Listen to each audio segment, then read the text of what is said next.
घड़ी में सुबह के 5 बजे हुए थे। आंख में गहरी नींद समाई हुई थी कि तभी फोन की घंटी बजी। उठाया तो उधर से आवाज आई, भैया आपका पिकअप है, 5 मिनट में आ जाइए। एक पल के लिए दिल किया फोन ऑफ करके सो जाते हैं कि तभी स्टडी टेबल के सामने पाश की लिखी हुई पंक्ति दिख गई, सबसे खतरनाक है सपनों का मर जाना। सपने तो हैं जो छोटे कस्बों से लेकर आए हुए हैं। उन्हीं सपनों को पूरा करने के लिए उठे और दफ्तर के लिए निकल पड़े। कैब में 2 लाइनें लिखी जो पाश को याद करते हुए थी।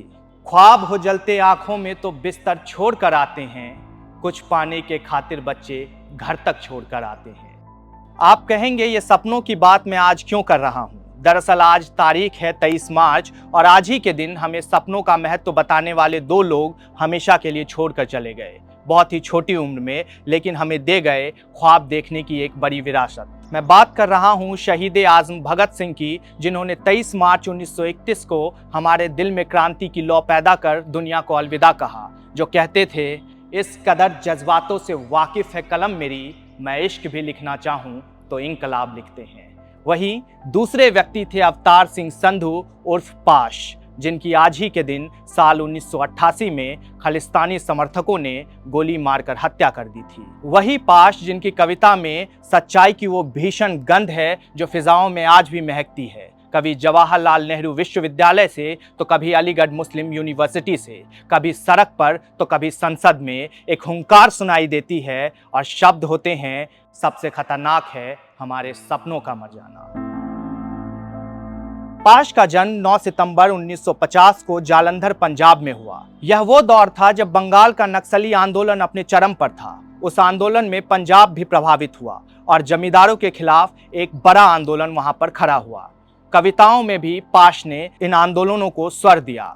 जब सत्ता के शोषण का विरोध करते हुए पाश ने लिखा, हाथ यदि हों तो जोड़ने के लिए नहीं होते, ना दुश्मन के सामने खड़े करने के लिए ही होते हैं, ये गर्दनें मरोड़ने के लिए भी होते हैं। कई लोगों ने पाश की जब ये पंक्ति सुनी तो उन्हें नक्सली करार दिया, कहा कि ये तो हिंसा की बात करता है। मुझे बड़ा ताजुब हुआ और मुनव्वर राना का शेर याद आ गया, समाजी बेबसी शहर को मक्तल बनाती है, कभी नक्सल बनाती है, कभी चंबल बनाती है। चलिए अब आपको सुनाते हैं वो कविता जो पाश ने आपातकाल के दौरान लिखी थी। इस दौर में 2 तरह के लेखक पैदा हुए, एक जो व्यवस्थाओं की गोद में बैठकर तमगे लूटने वाले होते हैं, दूसरे वो जो अपने साहित्य के जरिए समाज और राजनीतिक चेहरों पर वार करते हैं। उनके वार से घिनौने चेहरे वाले लोग तिलमिला उठते हैं और जन कवि की गोली मारकर हत्या कर देते हैं। जब देश में आपातकाल लगा तो उस दौर में कई कवि दरबार के कसीदे पढ़ रहे थे, लेकिन एक तरफ जहां नागार्जुन ने लिखा, इंदु जी क्या हुआ आपको, सत्ता के नशे में भूल बैठी बाप को, तो वहीं दूसरी तरफ पाश की जुबान भी विद्रोह की भाषा बोल रही थी।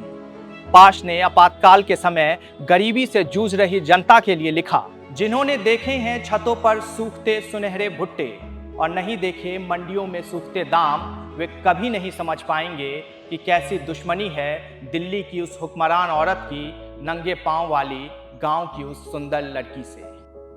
आप पाश को नाजिम हिकमत, पाब्लो नेरुदा, मुक्तिबोध के कैंप के कवि कह सकते हैं, उनको लेकर एक धारणा बना सकते हैं, लेकिन अपने बच्चों को पाश की पंक्ति से दूर मत कीजिए जिसमें वो कहते हैं, सबसे खतरनाक होता है सपनों का मर जाना। अपने बच्चों को बताइए पाश कौन है, गालिब कौन है, मंटो कौन है।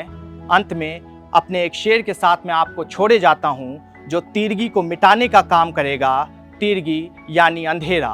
शेर है, जो कुछ भी है मेरी मेज पर वो सब आला रखा है, मंटो की एक नॉवेल भी है और रिसाला रखा है, गौर से देखो पाओगे कि पाश, मीर और फैज भी हैं, यानी हद में रहो तीरगी, बहुत उजाला रखा है।